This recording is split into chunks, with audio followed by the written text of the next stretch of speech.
Hello and welcome to the Overly Animated Podcast, where we take animation seriously.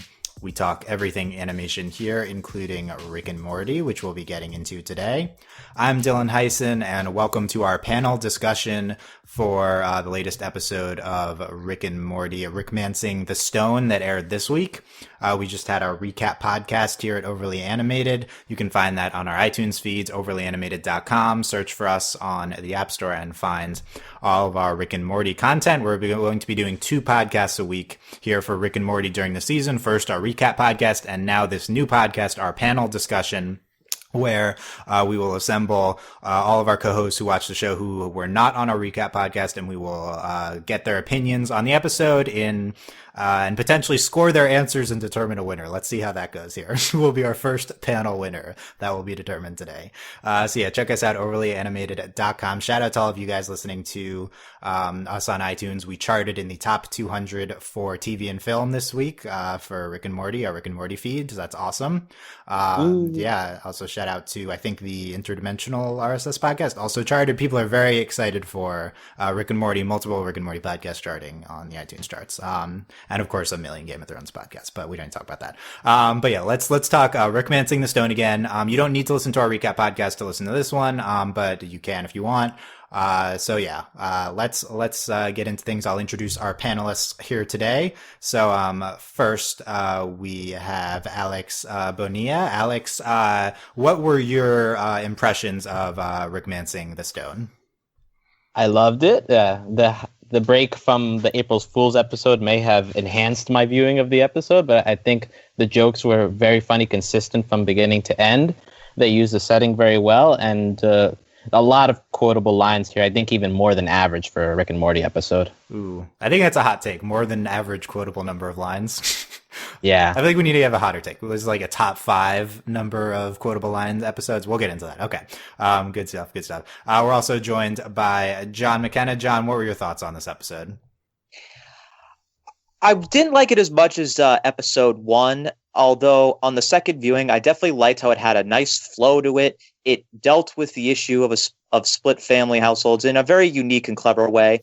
And Joel McHale did a great job as both a really great Mad Max character and also a guy who looks sort of like he would be not out of place at a really weird suburban barbecue of childless couples. Childless. Okay, interesting. That's a very oddly specific take. Okay, I like it. It's the stash. You could definitely see like the white sweater going around his neck at one point. Yeah, I agree. If this were the scored section, I would give you points for that, but that's a good take. I like it. Okay. And last we're joined by Andy Potter. Andy, what's your take on this episode? I think it's definitely I agree with John that it's not as funny as the first episode of the season, and that wasn't even a really laugh out loud episode to begin with. But I disagree with Alex that this had the most quotable lines. It had some really notable gags, but it didn't really have a lot of quotable lines in my mind. But it was a really good episode. I liked it a lot. That might seem like an arbitrary distinction, but we'll make that distinction in our questions for today. So, okay, we have our panelists here. So we'll be going through a bunch of questions from the episode. You can we'll probably be having the same questions every week, so you can play along at home, I guess. I will be after everyone goes for each question, I will grade our answers here on 3 criteria. These are, by the way, if you find this irritating, give me feedback, and we don't need to do the grading system after. I'm just trying to have a shtick for the second Rick and Morty podcast a week, but let's see how it goes. There's 3 criteria: correctness in quotes, so just like don't say something blatantly not true or like a bad opinion or whatever, which is obviously an oxymoron. Your reasoning, your logic behind the choice, which you state, you'll have to your why, like why do you think this, and then lastly the originality of your answer. So here's where the order I ask will be important, so we'll switch off who goes first. But if you say the same thing that we heard twice already, it will decrease your total. So I'll grade out of 3, not necessarily like 1 point for each of those criteria, just an arbitrary out of 3 for each question. And then at the end, we will combine the scores and see who is the winner of the panel. Are you guys ready? Yeah, let's go. Yeah. Okay, good, good. A lot of it inspired by Around the Horn here, although no mute button and no upticking on everything they're saying. So, You wish you had a And mute no button. Woody Page chalkboard either. yeah, no Woody Pitch. My mute button could be just kicking people out of the call, so that could happen. But we're not going to do that. Oh, no. No, we're not going to Are do we, that. Please are we don't do that, eliminating John. people? Yeah, we might. I like that. I love the concept of eliminating people from a podcast. We need to get enough people where that won't be a problem. So when we have like 6 people on, I can start eliminating you guys. Okay, let's do this. Here's my first question. And these are broad questions, general questions, because we want to apply them to every episode. So, who is your MVP of the episode? Who is your most valuable character? Not like crew member, but what character in the episode contributed the most to the episode? It could be a minor character. It could be a character specific to this. It could be one of our main characters. You can go wherever you want with this. Alex, we're starting with you. Okay, I think my favorite of the episode was Morty because he is serving his purpose as the voice of reason, at least at the beginning. Like, why are we staying here? Just let us go. But then once he gets the arm, like you can see him like breaking through his feelings with the divorce, like letting out all his anger and kind of like laying it out for us, even though we may have already guessed how he feels about Jerry leaving. And then also just him like going along with the arm, not really fighting it, and then getting emotional and he has to leave. Like I don't know, it all works for me, and I think he's a big focus of the episode and one that like goes well with the setting. So I enjoyed his parts the most, at least on an emotional level. Ooh, interesting choice. I didn't expect to lead off with Morty here. By the way, I want to make a few things clear. Feel free to respond, you guys. This doesn't need to be a strict panel format. We can have discussions as well. So if you have something to say after someone finishes, you can feel free to respond. And also, I also want to say I gave my opinions during the recap podcast. You can find those there. You will not receive points for parroting my opinions back. I just want to make that clear. Even though we're grading on correctness here, saying what I said from the recap podcast will not earn you points. Okay. Any responses to Morty? I think it's an interesting choice here. So let's see where you guys go. John, who's your MVP of the episode? Morty is certainly solid, but I'm going to go with Armathy. Ooh. And yes, you might think, is Armathy a character? He's just an arm. But here's the thing. Armathy had interactions with Morty. He had interactions with characters from its past. It had interactions with characters from in the Blood Dome. Armathy has a history, which was pretty interesting. It was part of a village that got burned down. It got Morty to let out his feelings for his father not standing up for himself in the divorce. And it was able to finally exact its sweet revenge against the guy who murdered his entire family living in that castle. The episode wouldn't be this episode without Armathy, so that's why I'm picking him as my MVP. Okay. I'm liking that. I'm liking this. Two answers I didn't expect. This is an interesting one, Armathy. I'm sure Armathy will come up in our other questions as well. Andy, MVP of the episode. I mean, I can't believe neither of you said Summer. I mean, she's amazing. Just compare the Summer in this episode to anything we saw before this season, and it's just incredible the transformation she's gone through. She's just killing people and just taking what she wants, and it really... Like in season 1, she was barely like the third character in the show, and now she's clearly the third main character. She's just has this really strong motivations, and we really learn a lot about how she feels in this episode, even more than Morty and Rick even. And it's just, I love her in this episode. She's great. She is the focus, I think, from the beginning. Like she leads the adventure to the Mad Max world, and she's the one that triggers them to go home in the end. She's just the focus, and I really loved her this episode. She was great. There you go. Andy, going last, somehow got the obvious choice, third pick. So I like that, how that worked out for Andy there. Yeah, I wanted to stray away from the obvious choice. I was expecting, an almost unanimous Summer panel right here. Yeah. So was I. Interesting how this sequenced out. Other contenders not mentioned, Rick, I don't know if Rick did anything super special here, but he could be the MVP of every episode, I feel like. The loser wins. No one chose the loser wins. That could be Rick as well. No love for hemorrhage yet, the Joel McHale character. So these all could have been options as well. Okay, here's the scores for this round. John, full 3 points. Great answer, Arma 3. Andy, I give 3 points as well because Summer, I feel like, is the potentially correct choice here. Alex only gets 2. That didn't work out well with that sequencing. My thought when Alex was giving the Morty answer was, what about Armathy? Isn't he the real MVP? And then John immediately hit on it. So, this goes, the order matters here. So, Alex in the hole early, but let's move on to our, to our next question. This is the system's keeping us down, man. Yeah, when will we? Well, keeping me down. You guys are winning, so I don't know about that. Yeah, I feel like sympathy for the oppressed. Yeah, the Rick and Morty episode would rebel against me. That would be the plot of here. So, let's move on to favorite gag of the episode. So, this is kind of arbitrary what a gag is, but we also are going to have. I'm going to ask what the favorite line is later. So, prefer this is not just one line. It's kind of a broader comedic thing that happens this episode. I feel like most people understand gag, but this is a broad category. But we're gonna go reverse order here. So, Andy, what is your favorite gag from this episode? And see, this is why I didn't pick Armathy for the main character. I think he's the best gag of the episode. He's just he has quote unquote motivations, but I mean, even the flashback, it's just you just see the arm and nothing else, and that is incredible. Like, and then the whole conversation where he wipes Morty's tears, and then the whole conversation with Morty, like, this isn't over. Wait, make a fist if it isn't over. It isn't over. Like, that whole gag, just every single time Armathy is in the scene, it just lands perfectly for me.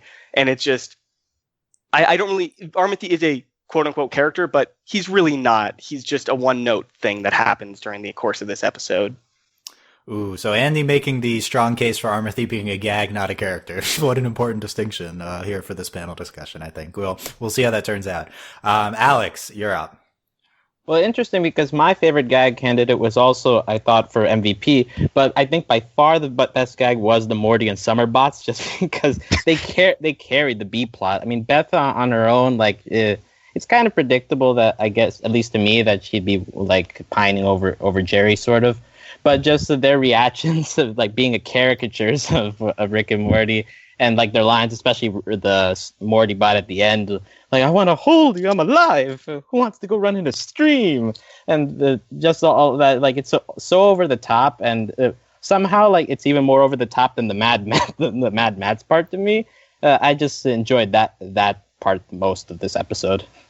Yeah, as discussed on a recap podcast, the bots are a very strong part of this episode, so it's a good answer. John, your favorite gag here?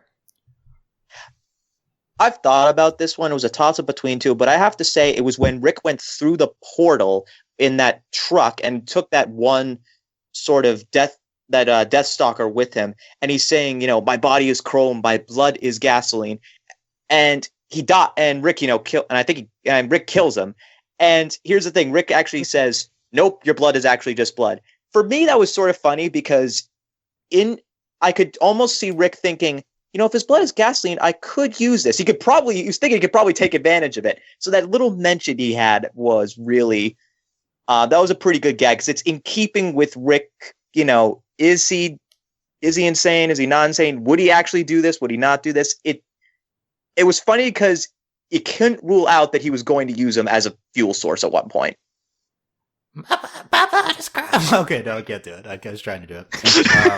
And it's a Mad Max reference, so there you go. No, I can't go that high. Okay. I don't know how he had it good on the first pod. Yeah, I don't know how that sounded. Yeah, I did better originally. I really just want to quote that guy. Okay. The grades are in. John, see, I didn't find that part, that thing particularly, that scene particularly funny compared to some of the other things we're talking about, but you really sold me with your reasoning and the originality of it. Full marks for you, because, I love this take that Rick killed him to try to experiment with his blood being, gasoline, or like, see if he was like, telling the truth, just like gather some material. I don't know if that's what they're going for, but I think that's a funny take on that line. No, and if I can just add, I think that's one of the beauty of Rick and Morty is that it has the over-the-top humor, but it also does have some subtle humor to throw in. Like that you wouldn't really get, at least to me, like on the first watch. But like if you watch it a couple of times, you notice you can go through the motivations of Rick and find it even funnier than it already is at face value. Yeah, I agree. I didn't pick this up until the second viewing, but that's really the beauty of this kind of show. You could watch it 2, 3, 4 times in a space of a week, and you uncover new things as you're doing it, which is really one of this this show does that more than maybe any other show on TV right now. Yeah, a lot packed in there. I mean, I didn't notice it at all. I watched it 3 times, so that interesting. I don't know. I really don't know if that's what they're going for, but it is a funny take on Rick's motivation there. So I like that. Maybe I was just missing it. Yeah, I don't really think that's a gag, but the originality and the reasoning puts that at a 3 points. So 3 points there. Alex said the typical answer of the robots, but it was the correct answer, so he gets full 3 points here, and he's the only one who said it. So, Andy only gets 2 points here for Armathy, because I don't really think Armathy's a gag. I think you could have said the montage, the flashback surrounding Armathy. That's like a more of a specific thing. But I'm going more in this Armathy's a character. I was sold on Armathy being a character here, so only 2 points for Andy there. Okay. John in the lead here by a point going into our third question. How are you guys feeling? Pretty good. Making comeback. Comeback. Yeah, not a lot of comeback room. Maybe we need to have more points on the line each question, but only 3 is going to narrow it down. Okay, let's do funniest line of the episode. I'm looking for a specific quote, and then your reasoning why this is the funniest line. John, you're up first. This comes right after how Hemorrhage describes the guys on leashes as sort of like the interns of Deathstalkers, and as he and Summer are making out a table, one's crawling through the door. It says, "I'm making a coffee run. Does anyone want?" "Okay, never mind." Great intern gag right there. I've been an intern for a while. That part was just hilarious. He mentions them as interns, and they actually are the interns, because here comes one with the trying to get coffee.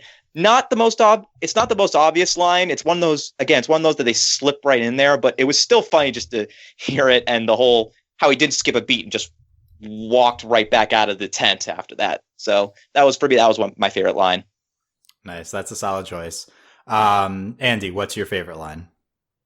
My favorite line is right after Rick goes back, right after Armathy goes away. It's when Rick helps Morty kill the guy in the bathtub, and he says, "See, Morty, now we're both accountable." And it's I don't know, just stating that Rick, I think Rick legitimately thinks that he's comforting Morty by saying this, and that Morty will feel better knowing that he didn't kill someone on his own. And I just love that idea, because Rick's idea of morals are just completely baffling sometimes, because I think he really is being legitimately trying to help Morty here, and I just don't get it at all. I don't understand his morals. It's great. I love it. Okay, another solid choice there. Alex, what say you on this?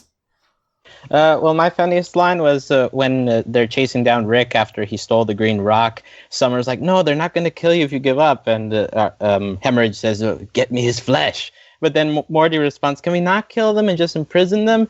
And he just responds, "When did I lose control?" Like, just the delivery of that line, and like in the middle of all that chaos. And also, this was before he took off his mask. So you still see him as just the normal Mad Max person. And just like the straightaway delivery, it just killed me at the first watch. Okay. Solid choices all around here. You guys are this is an easy question. You all are gonna get full marks here. I disagree the most with Alex's choice, but the reasoning, who am I to say your opinion is wrong, even though that's the entire point of this panel podcast. So, oh my god. Even though I frequently say that. So, full marks all around. Good choices here. Any things we didn't mention, lines that you guys want to point out? Loser. Yeah, just carping all them DMs. That's yeah, solid. My sister died in the spaghetti. Yeah, we didn't talk about that in the recap, but I guess that was a good one too. But this would provide you nourishment. This only has value to me. Jerry lost a battle with a feral dog. Yeah. Yeah, that scene really is sold by Jerry's line there. I agree. Also underrated line, "Want to piss on him? Get out of my head." Yeah, that's a good one too. Okay, yeah, these are all good. And we basically just quoted the episode the entire last podcast, but it's still, we're coming up with the ones here we didn't even talk about. So good stuff here. Okay, it's time to grade the episode. This is I need an A to an F, somewhere on that scale. And determining what composes the scale is entirely up to you. So that must be part of your reasoning as well. Why are you giving it this grade? What is that relative to? I will not be giving the relativeness of the scale to you. So, Alex, you're up. What's your grade for Rickmancing the Stone? I give it a B. Just compared to a normal Rick and Morty episode, like for reference, my A+ episodes would would be my top 3: the Wedding Squanchers, Rick Shank Redemption, The Ricks Must Be Crazy. And I think a B is a good place for this. It's got a lot of quotes. It's really funny. I don't think the plot is strong enough to compared to those other episodes to make it a top tier episode, but it is definitely a maybe even top 10 episode in my book. Ooh, maybe even top 10. Okay. Will anyone go bolder? Andy, what's your grade? I give it a B+. I mean, it's kind of the same park as Alex, but I think that his grading's a little skewed. Most episodes and this is against all the other episodes of Rick and Morty. So again, A+ are like the best episodes of all time, like Rick Shank Redemption, Total Recall, The Ricks Must Be Crazy, stuff like that. Like stuff that I just sit down, either laugh out loud or just really like the story in them. But this, I think no episode of Rick and Morty would go below C. So this whole scale is really skewed. But so I think this is a B+, just based on all of that. And yeah, that's just how I place it. B+. Okay. John, what's your grade? I'm gonna agree and say B+. For me, the A and A minuses are really reserved for the ones that are either A, maybe laugh out loud funny, or B, I would keep thinking about them for like the next few days because I couldn't believe what I saw, or still trying to process what I saw and all that. This was just a really good, solid episode. It had great theme. It had a theme. It followed through on it. The B plot with the robots was hilarious. It had all those little in jokes, the Mad Max references. It was just a very solid follow up to Rick Shank Redemption, and it didn't have any of those wow standout moments, but it was a good solid episode. So that's why I'm putting it in the B plus category. It didn't have the A material I was looking for, but a B plus Rick and Morty episode beats an A episode of nearly any other show on TV, nearly any other show. So, yeah, I love how somehow I ended up giving it the lowest grade. Yeah. Yeah, I called this an average Rick and Morty episode. So if C is an average Rick and Morty episode, then this is a C. But it's hard. It feels harsh, right? Like giving it that, but that's relative to other episodes. So Andy, you said that Alex's scale was skewed, but then you proceeded to call your scale also skewed. So I don't really know. I don't really know what you're going for. I'm saying that Alex isn't including that skewing into his grading. Yeah, but he needs to. For me, I'd put the worst episode at an F, like the Purge episode or something. But that's not. Would you really put an F on any Rick and Morty episode? That feels. If I'm comparing them to other Rick and Morty episodes, yes.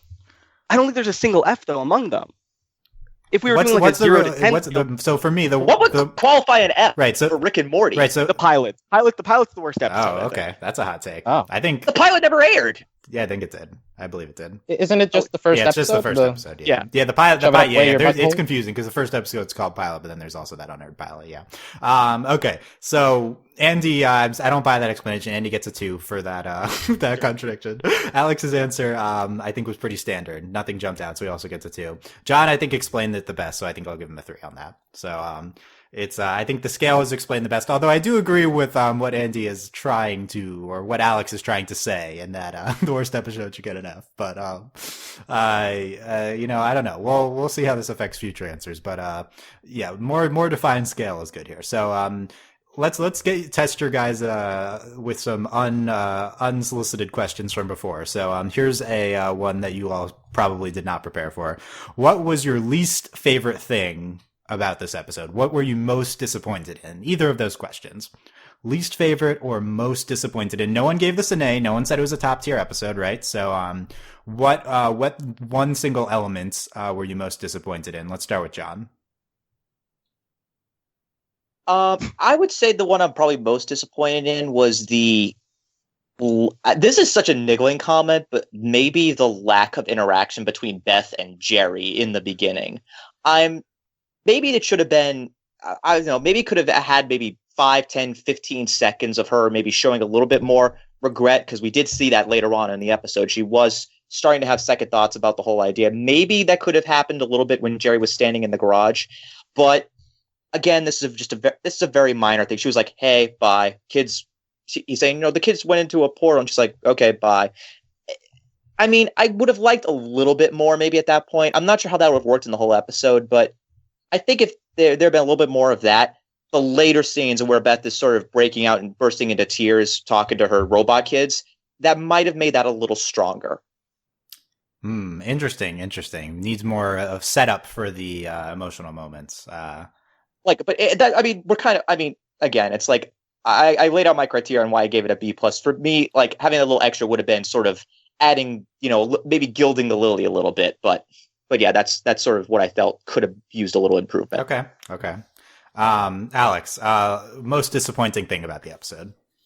I definitely was going to go with the usage of Beth in this episode, but since that's taken, I don't think hemorrhage was used in the best way possible. Like, his best lines come responding to Summer or responding to someone else, but on his own, he's not really a character that, like, I cared much about or found him, like, funny by himself. Like, the whole taking off the bucket and showing his real face, like, it didn't really land that part to me. And then just turning into a sitcom family. Like, I guess the idea is funny, but like in the episode, I think was just executed very cliche-like. So just hemorrhage in general wasn't exactly a standout in this episode. Alex, a big Joel McHale fan, and you were disappointed? Is that it? No, like no. I don't have any. I don't have any connection to Joel McHale's work. That loses you points. I'm judging this within the Rick and Morty universe. Okay, that's fair. Okay. No, we all must be community fans here. That's required. Okay, even if you're not, you have to pretend to be. Okay. And we don't need to be great outdoors fans. No, that you don't need to be. Great indoors fans. There we go. Thank God that was canceled. Oh, harsh statement. Did you ever watch that? I saw the whole first season. Oh, wow. It's like, yeah, there it is. I was begging for, like, put it this way, Joel McHale is funny. I was hoping Stephen Fry would save it, but even he couldn't save that. And Stephen Fry's hilarious. Yeah, I was about to say, what are you basing that off of? You've actually seen the whole season, so okay, I trust your opinion on this. The jokes get old after the first two episodes. Okay, yeah, it seemed like that from the promos. Soup is good. Okay. Yes. Noted. Andy, most disappointing thing from the episode, and are you a Community fan? Clearly, I've watched the whole show. That'll get you bonus points. But the most disappointing moment is that Jerry actually had like a touching moment with Summer. Like, no, he's not allowed to have those. He's not allowed to have a nice moment with his daughter. He needs to just be kicked in the dirt more and more and more. I don't like it. It's not good. He's living in a motel across from prostitutes. How much more? But he still has. It's not okay. It's not okay. You shouldn't get to hug Summer. Summer should hate him. Morty should hate him. Beth should hate him. That's all that should exist. That's all it should be. I don't want nuance here. I want Jerry to have a horrible life. Oh my god! I think we can tell which questions you guys were prepared for. Not this one, because these were by far the worst answers out of all of these. I would say. Hooray! Hey, okay, Andy, that was a terrible answer. You get a 1 for that. What do you? I mean, Look, they took the only good things left, Dylan. There's nothing left. No, oh my god! Look, I love shitting on Jerry as much as the next guy, but that was a good moment in the episode. That is not what's wrong with this episode. Come on. I don't balanced out by the post credits. Yeah, and the loser win. Yeah, Andy trying to pull things out of thin air. I am. That's how I do, Dylan. Yeah, I guess so. John, I'm also giving a 1 because I don't think that's what was wrong. I agree with what you're saying, but I don't think it was what was wrong with the episode. I feel like most disappointing thing that there just wasn't more setup. I don't know about that. Alex was closest. I'll give him a 2. I agree hemorrhage wasn't incredibly well utilized. But are these really the reasons why this wasn't a standout episode? I feel like it's this wouldn't have been a good answer, but it's like there just weren't enough huge standout moments, right? Like, it just wasn't funny enough. Like, you got to turn that into a way, like an actual. But if you say that, Dylan, then you're taking more away from the story, which is why this episode would be standout in the first place. The story about their marriage and their divorce. And so if you add more jokes, you take that away from that. It's hard. I mean, I think you can think of it. I think the best Rick and Morty episodes have both. Probably they have that great humor, those great subversions, and great use of the characters and the plot of the show. So I don't know. We'll workshop more what we found disappointing. But yeah, I feel like maybe let me know if you agree in the comments. But I feel like they're not the right answers. But here we are. It's a close race. We'll see if I insert a question at the end. But let's look ahead to next episode. I want predictions for Pickle Rick. Now, the problem is we already know a lot about this episode because it was heavily featured in the trailer. We saw the promo for next episode. Any specific predictions? And what in general do you think will happen? Alex, you're up. Pickle Rick joins the band of renegades who recognize him, and because of that, he needs to change into this pickle. And they're looking for a tool that will save their society, but Rick just wants it for a piece that will help improve his razor or something. And meanwhile, Morty sits it out, says this is stupid, and just goes to the custody hearing, and hears Jerry explain how his marriage failed, and in general just puts himself deeper in a hole of misery. Okay, interesting. So that was like you were like reciting like the future Wikipedia episode summary. So I kind of like that. You're like that's your superpowers. You can see the future, but only what the Wikipedia summary of something will be in the future. I would love Wikipedia to say Jerry falls in a hole of misery.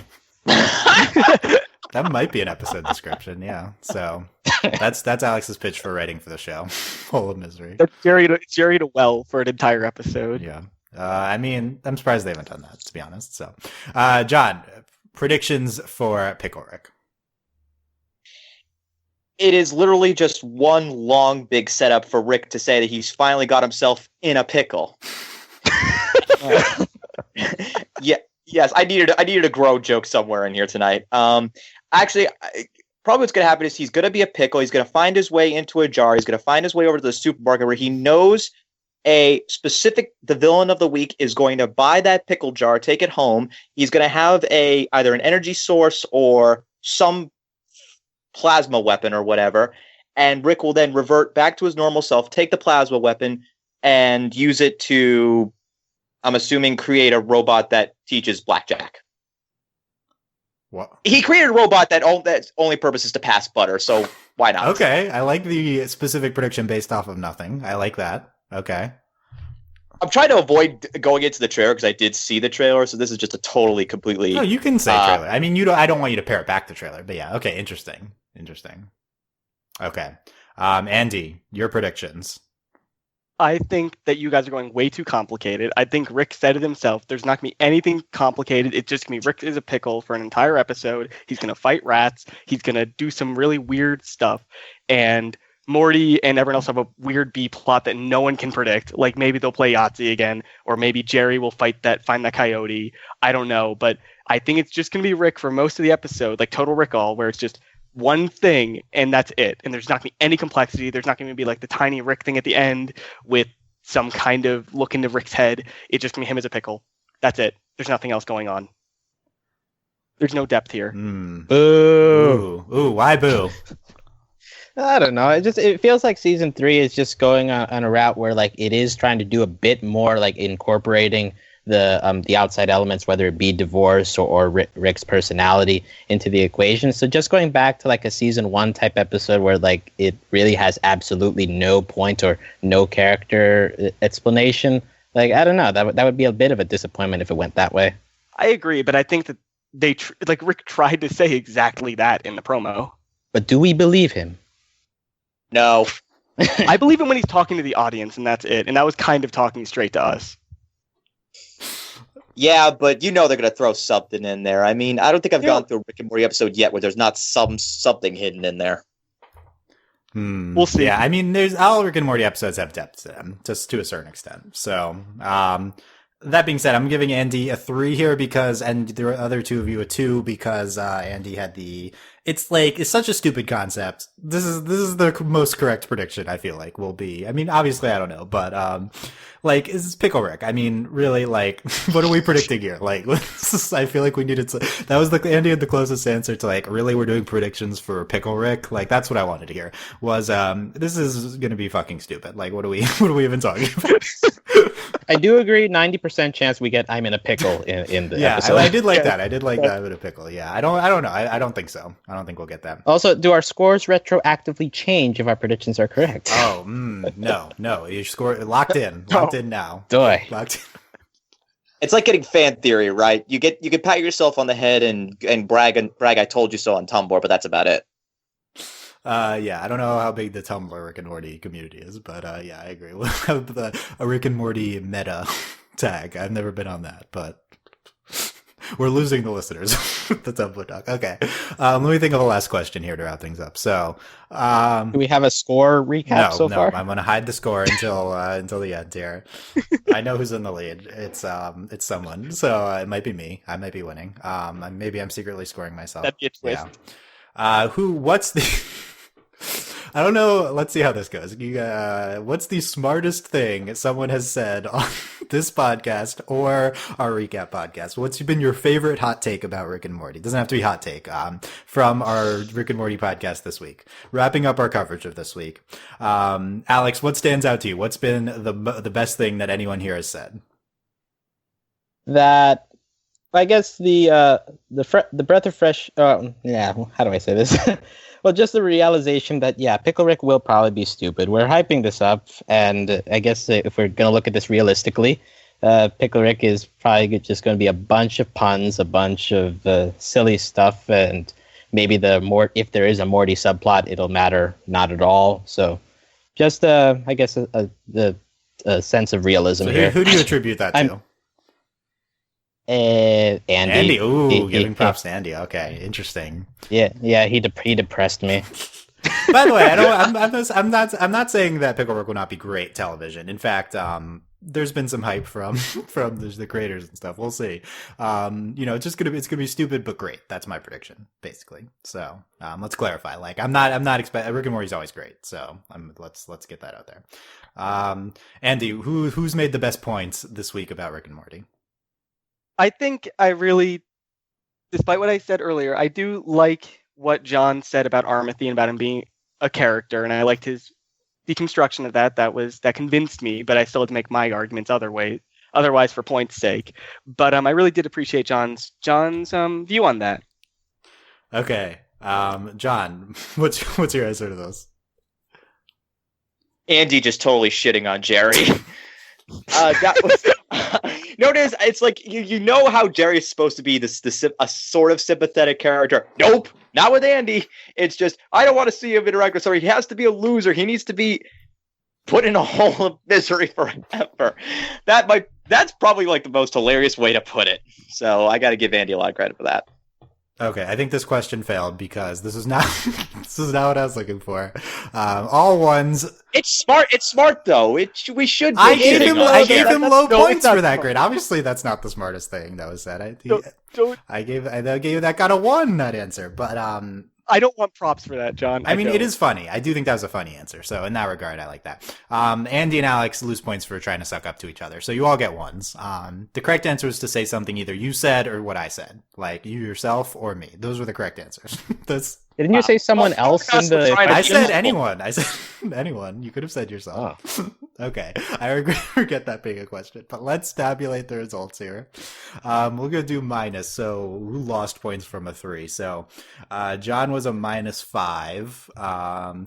Andy was a -7.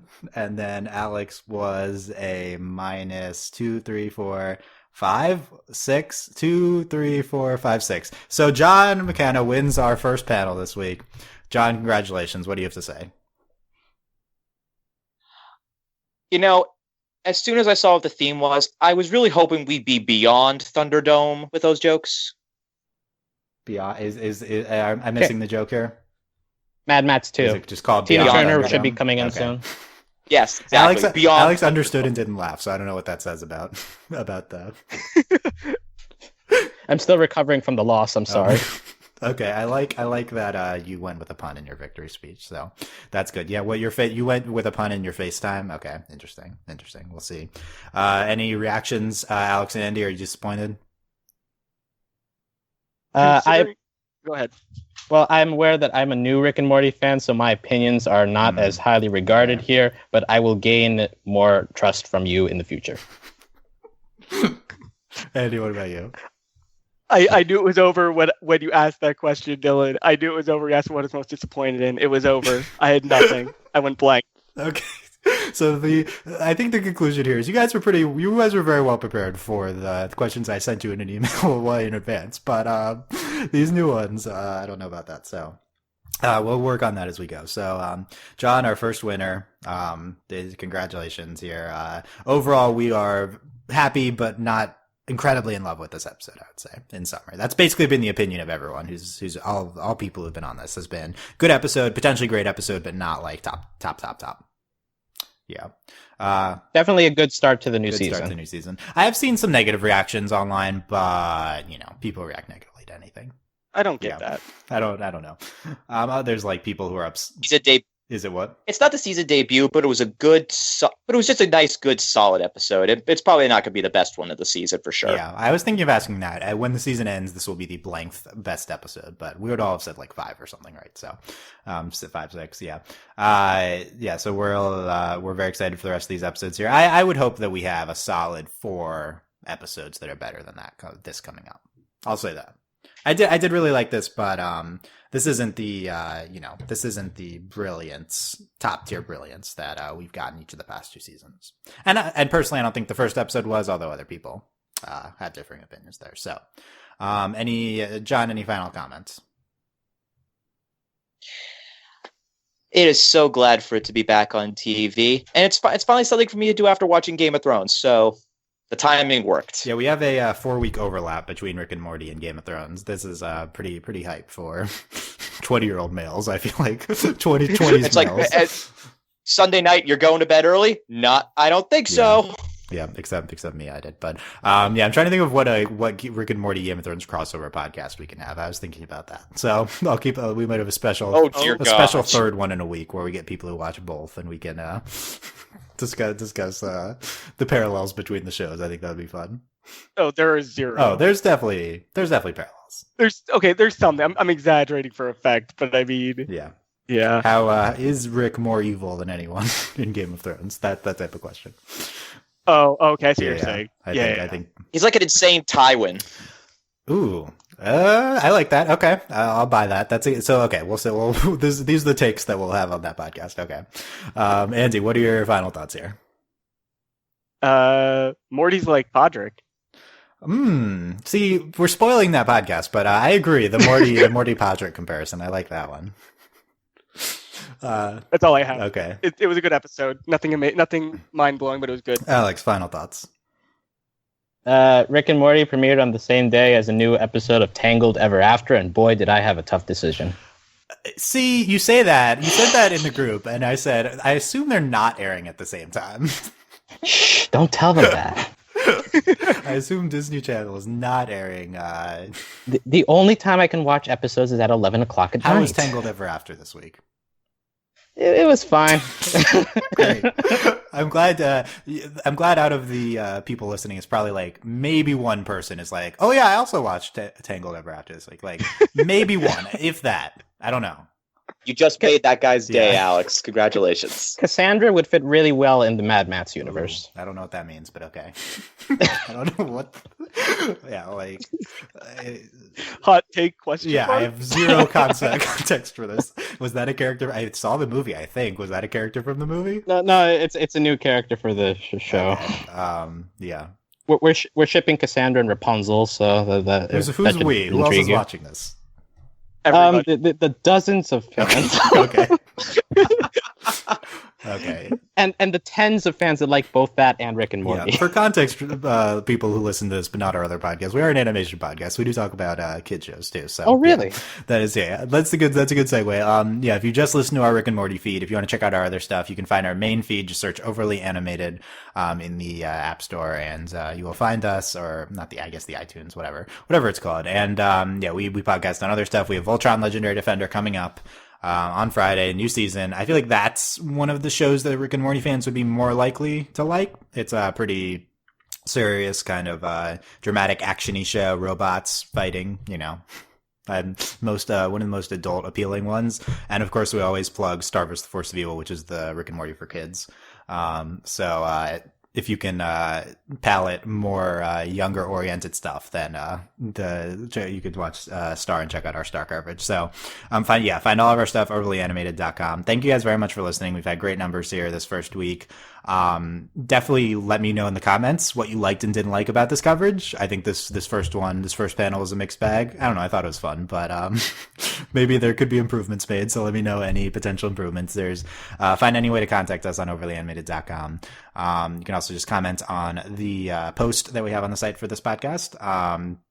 And if you really enjoy us, consider supporting us on Patreon, patreon.com/overlyanimated. Thank you very much to all of our patrons, especially our patron of the podcast, Phoenician, aka Fusion. And thanks as always to our patron executive producers, John, Ryan, Steve, Alex, and Andy. So, we will be back covering next week's episode, Pickle Rick. A lot of hype for that. Potentially different times for those podcasts. We'll see. Just subscribe to our Rick and Morty feed to make sure you don't miss it. And yeah, so that's gonna wrap up our coverage for. I always forget that Rickmancing the Stone. If you notice, I pause before I say the name because I just don't remember the name of this episode because it's nothing to do with anything. I guess the stone is like the isotope. I don't know. Like what is? It's the isotope. It's a movie. It's a movie pun, but I don't know what the movie has to do with this. I've not seen. We discussed this on a previous one. I have not seen Romancing the Stone. Okay. So yeah, thank you guys very much for listening. We'll see you next time. Bye. Adios. Bye. Take care.